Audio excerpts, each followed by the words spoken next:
like to be included of 200 feet undisturbed, and that was per Todd Pownell's request. On December 9th, the Board of Commissioners voted to approve it and included that 200-foot undisturbed buffer. 2026-02, this was a big overhaul to the UDO. They changed a lot of language and definitions. Of course, we have the public hearing notices, and then March 24th, it went in front of the Planning Commission, and they voted to approve. The Planning Commission voted to approve it with the 200-foot undisturbed buffer against all of the TPOD partials. When it went in front of the board on April 14th, Ann Littman presented an alternate amendment that was 100-foot undisturbed plus 50 feet that could be disturbed, but if vegetated, or if heavily vegetated, it would have to be replanted. One of the commissioners, Post 3 commissioner, does reference how they had a conversation of why they can't move forward with 200 undisturbed buffers, and how she really wanted to give that to her people, but she understood that we can't. She also references that there is a 26-foot fire lane that has to be included between the property line and the building, so we can get fire trucks in there to support the 75-foot building. So the board approved the 100-foot buffers undisturbed plus the 50 disturbed that has to be replanted and vegetated. They moved forward with that for all partials, including Coal Lake. That was originally 200-foot undisturbed. May 5th, Post Board Commissioner requested that Ann Littman create a text amendment to remove 2 tax partials. Both of those are located at the end of Electric Dam Road. This was supposed to be presented at the June 23rd, 2026 Planning Commission, but it was pulled. When I emailed Ann, she said, we have made the decision to remove the text amendment to the Technology Park overlay from the June 23rd Planning Commission agenda. The purpose of the text amendment was to remove 2 partials. However, based on the feedback from citizens, we thought some other changes might be warranted, and we would like more time to research the other jurisdiction ordinances before we make any changes. In the past couple weeks, I have met with Tim Estes, and I've met with him and Chris in our planning department, and there is no current changes being drafted. Just an FYI. So open records request, tons of things. Tim has said, the chairman has said that people have been knocking to get in our county data centers since he came in office, which was January 25. We did find an email from Luke from Evergreen Development. He's inquiring about data center zoning, so that's factual. Before that email, we're pretty much just seeing data center emails based on trainings. The state of Georgia has put out a lot of stuff on data centers, so there's been a lot of trainings, a lot of information, but this was the first time that you see somebody inquiring about bringing something to Paulding. May 22nd, 2025, Brandon Bowen meets with Ann and Chris in the planning department. They follow up with an email with examples of other overlays that he's helped draft. 7/10, Brandon emails Ann. I have heard back on the overlay language. There are 3 minor changes we would like to discuss. Who's we? July 24th, Tim and Ann emails. Ann speaks to drafting the overlay district and advertising it to be heard at the August 26th Planning Commission. Quotes, there's some quotes in there, like she shared it with Brandon Bowen, who had his client review them and had 3 concerns. So we know the 3 concerns that the whole thing was drafted for our client. They asked the height to be raised to 75 feet versus the original 65 feet that we drafted it for. She does mention that the DCA ruled that data centers will not have to go through DRI in that email. However, there was more stuff later on that year, so they do have to go through DRI if they are 500,000 square feet or 200 acres. Tim asked about expediting the process because he has another project he wants to work with Jeff on. So it seems like Jeff was, the Tidwell partials were the first ones to be of interest. Anne reminds him of the legalities of zoning changes and that we can adjust the timeline. On July 30th, Tabitha Pollard, who's our county manager, emails Ann, was Atlas the data center working with Jeff Matthews? So this is where it starts. And I have been told that we're not going to find anything if we go back before May 1st of 2025. So that's kind of where the timeline goes. So we start May 22nd. meeting with an attorney, and August 26th, in front, like that new ordinance is in front of the Planning Commission. How much research can you do in 3 months? I have spent the last 3 months, like this has become a new full-time job for me. It's been exhausting, okay? And I don't know how much research they did, but obviously, like, I don't feel like it's enough. So there are a bunch of more emails that confirm that Bowen represents Atlas, and emails Brandon about 2 more edits they made to the TPOD. They confirmed that the fire chief is okay with 75-foot buildings. So I know people, I've heard commissioners say, well, they're not going to build 75-foot buildings. Why would they want 75-foot in our overlay, like in the wording, if they weren't going to build 75? So, but anyway, what I found cute was Tabitha, our county manager, emails Ann on August 14th, something from the Urban Land Institute. It is local guidelines for data center development. And on page 21, and it's very pro data center. Like it's very like, hey, this is what you do, this is how you should do it. We get to page 21 and it says pretty much that, you know, we don't recommend putting data centers near residential due to their industrial nature. So it's kind of cute, right? Like, you know. And by the way, if you scan that QR code, and Jarita, if you want to put those QR codes, you can scan these QR codes. This will take you to a Dropbox folder that has all of the emails that I'm referencing in it. It also has maps with the buffers. It has DRI reporting on Project Sail and another Atlas project that they're working on. It has a bunch of stuff you guys can reference. You don't have to dig into it now. You can go in, save it, look at it later. You just hold it. Yes. The QR needs to be moved a little to the left. All right, there, we do have some things there. You can scan it right there. Thank you. August 22nd, Ann emails out the new UDO ordinances. There was a fall mobile classroom. Several commissioners and Ann went to visit Meta during that process. This is the time where everybody in that city did sign an NDA to visit Meta. You know, some of them have joked with me that they don't actually know what the NDA was for. They don't know what they're allowed to talk about and not allowed to talk about. You know, they're like, it was a data center. They don't know what was privileged and what wasn't. But still, so there were several people. I definitely know Virginia, Dean, and Tim and Ann all went. There might be others. There's been a lot of emails and things, and you know, hard to confirm 100%. So then we have somebody emailing Chris Robinson of Planning about the Full Lake partial, and emails to advertise an amendment that adds Full Lake to the TPOD. Tim, Ann, and Chris meet with Barrett Howe on Pine Hill Investments because he wanted to add his parcels to the TPOD. October 21st of 25, Ann actually confirms that those parcels will be added to the TPOD too. It references T5 as a company for data centers that he's working with. Unsure why it never got added. I'll speculate the reason why.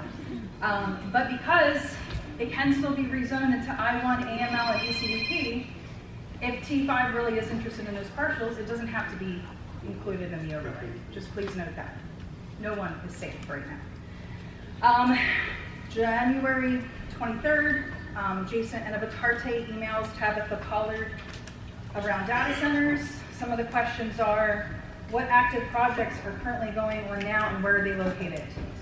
Tabitha emails, we have a project that might be defined as active on Highway 92, but nothing has been requested of the county. I believe the Coal Lake property is being marketed.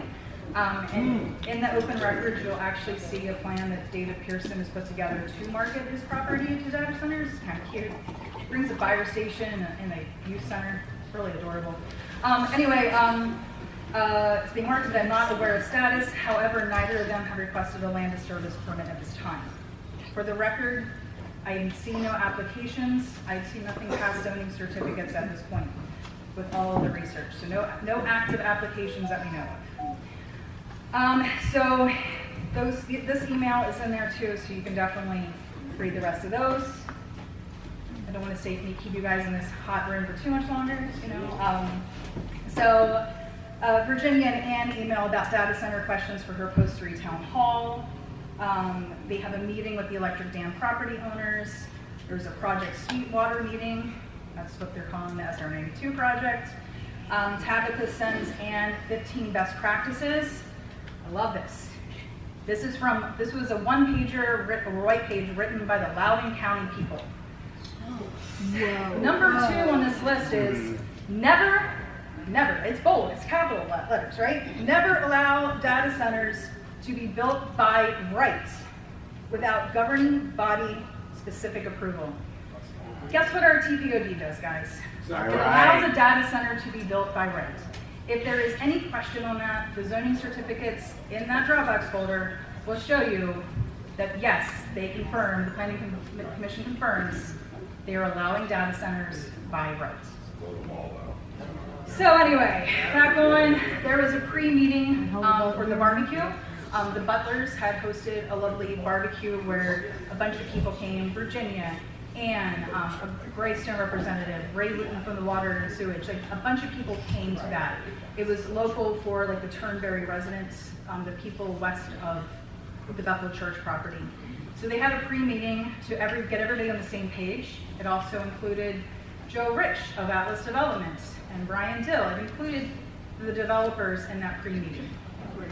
The May 16th, there was the barbecue at the Butlers. June 1st, there was a meeting with Prologis. If you're not familiar with Prologis is who acquired Project Sale, okay, Coweta. So it started off Atlas Development, Prologis came on. So it looked like Prologis will be the ones going forward with that project. Zoning certificates were issued June 11th. And then I'm just gonna, all right, so I already said I had some private meetings with Tim. It was Tim, Tabitha, Dawn, and then I had a meeting with Ann and Chris. I've also spent time at Virginia's house picking raspberries and speaking with her. That was early on in this process. So like I've tried to do my due diligence. I've tried to go to the sources. I've tried to get the information. I've tried. But I will warn you guys. So right now we know there's no change in the TPOD right now. There's no change coming up for the UDO. Ann has said they're going to try to go to a once-a-year amendment. So that way we don't have all these small little ones in the middle. I just caution you all, if you see something pop up before the election, please don't bet your money that it's going to go through if the final vote is after the election. That's just a cautionary tale I have for you guys. So, why did they want the overlay? Well, they wanted the overlay because they wanted to secure, by right, the ability to build a data center on those lands. And we're talking primarily Tidwell and then the Bethel Church property. This removes the uncertainty and the lengthy rezoning process. It removes community input and opposition. So this is the important thing. This is the problem. This is where I have a problem with all of this. It's not even about a data center for me at this point. It's the way they did it. Okay, and that is concerning to me. What else do they do? Like we've had commissioners run on the lack of transparency of previous commissions. We've had them run being like, no, we want transparency. This is not transparency at all.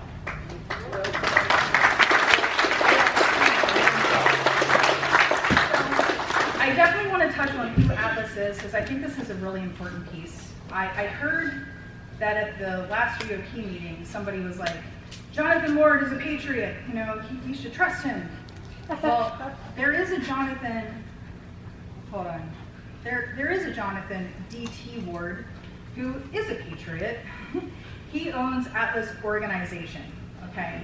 I will tell you that when you go to search Atlas Development LLC here in Georgia, it's very hard to find anything. Very, very difficult. We might have even tried to run a credit report on them. They don't exist. It is basically just like an LLC, a couple guys. So it is, and I'm a research nerd, if you guys can't tell by now. I know Atlas Development LLC's LinkedIn page was created in 22. Their website didn't start until 2024. If you guys didn't know, there's a Wayback Machine where you can go in and see old websites. His wife owns a juice bar in Carrollton. There are a ton of Atlas companies and organizations. Like I mentioned, the Jonathan D.T. Ward. of Atlas organization. You know, like that's one of the things. There are several Atlas development groups here in Georgia. There is another one that actually works on data centers. So there, you really have to be careful when you go to research these guys. They are site assemblers and entitlement developers. They are not data center builders. So here's a list of projects. I think there was a total of 8 actually, but here's a list of projects that they are involved with publicly, not to mention what's happening here in Paulding. They have not successfully built a data center anywhere. Their website says other things, but there's nothing. I think I put it in the open records folder that there is actually a couple news articles. One is when Project Sale first came out, the newspaper tried to find information on them and couldn't. There's another one where there was like some kind of town hall thing where, you know, they had different stations set up and people could go around and speak, and somebody went up to Klein Petty. He used to work for Georgia Power. He now works for Atlas. And they were asking about the Texas facilities that they have, supposedly. And he walked away, made a phone call, and came back and said, no, we're only here to talk about the ordinance in question. So there's a lot of lack of transparency with Atlas, so it's no surprise that they are promoting a lack of transparency in the community. Their business address is an empty rental. No, there's not actually anything there. His home is owned by an LLC that's not registered in Georgia. No idea where it's registered to. Less than 10 employees that I can confirm via LinkedIn and the emails through the county. They used to have an Avia Development Group, LLC. That was listed under construction per the Georgia Business Search. They also had an Atlas Sailor Holdings, which was some kind of property rental thing that they tried to do, but it didn't even last a year. I don't even know if I should be worried about Atlas because they don't really have a great track record. But I still am concerned because this is who our county decided to get in bed with. So, important takeaways. This overlay sets a very dangerous precedent. It was created per developer's request and amended to their needs and wants. Multiple landowners are trying to get added to the TPOD. Multiple. Like there's all kinds of emails and texts. Like people want in this thing so bad because it raises the value of their land. And guess what happens when you raise the value of land? Your taxes go up, right? Yeah. So I think the backstory, and this could be a little bit wrong. I believe like for the KRR Sweetwater properties, he paid $6 million. The county actually offered him 12 to buy it years ago. But he knew he could get 27 if he developed it into houses, and the rumor is right now he could get 75 if he sells to the data center. That's inflation on property values. You know, it's only going to make it harder for everybody. So since they didn't set up the rules, and when I say they, the county didn't set up rules to get into the TPOD, because remember the other overlays are an area. You know, they encompass a space. Here, they got definitions and, you know, boundaries. Here, they literally hand-picked these. At least the first one was because somebody wanted to sell to a data center. Hey, create the overlay for me. And then, hey, let's bring in another person. Hey, let's add more partials so it doesn't look like we're special, like doing this just for this guy over here. Now, whether that was their intentions or not, you know, obviously that's conjecture, but it definitely looks like what happened. But since they did not set up rules to get into the TPOD, it opens the county up for litigation. You know, any developer, if they get taken out of the TPOD, could sue because now you just took away their by right to build a data center, making their property less valuable. But then the guy next door who wants to add his partials in, if you don't let him in, then he can sue because, you know, of discrimination. Like, it just opens up a big old messy can of worms. So with the addition of Coal Lake partial, not only are PRDs at risk, and this is really important. I've heard a lot of people say, well, none of these are going in my backyard, I don't care. Well, they're not happening in my part of the county. There are no rules here. These can go anywhere. At any moment, the TPOD could be amended. At any moment, somebody could go for rezoning into I-1, AML, or ECDP. We have so many opportunities to improve our code. These partials are sitting ducks. Data center developers are circling like vultures. In the emails, you will see several different companies reaching out about, like, especially real estate agents. What's your laws? Like, what is your code? Where do you support data centers? What does it look like? The UDO needs amended to remove data centers from I-1, AML, and ECDP. If we want data centers, we need to build a specific code for them and make them apply for a special use permit. Like, we need to do that for it. Birmingham, I actually sent this to Anne, I think back in June or July. Birmingham defines micro, medium, and hyperscale data centers. It's beautiful. Like, they're building one right now in Birmingham. It's like 75 acres. It's only going to use 4 generators. I wouldn't be opposed to something like that small, one like next to my house. I really wouldn't. I would not be as scared. But the uncertainty here, Project Sail in Coweta is 9 buildings, just under 1 gigawatt of electricity going through it. It'll be using up to 1 million or a little over 1 million gallons of water a day per building. Now, what I will say when it comes to water, a lot of industry is high water usage. There was apparently a Chinese solar cell manufacturer who tried to come in to the southeast part of the county. Hopefully that's not still in the works or anything. That was from, I think, 24 from the open records. And they projected to use 1.3. So industry can and does use a lot of water.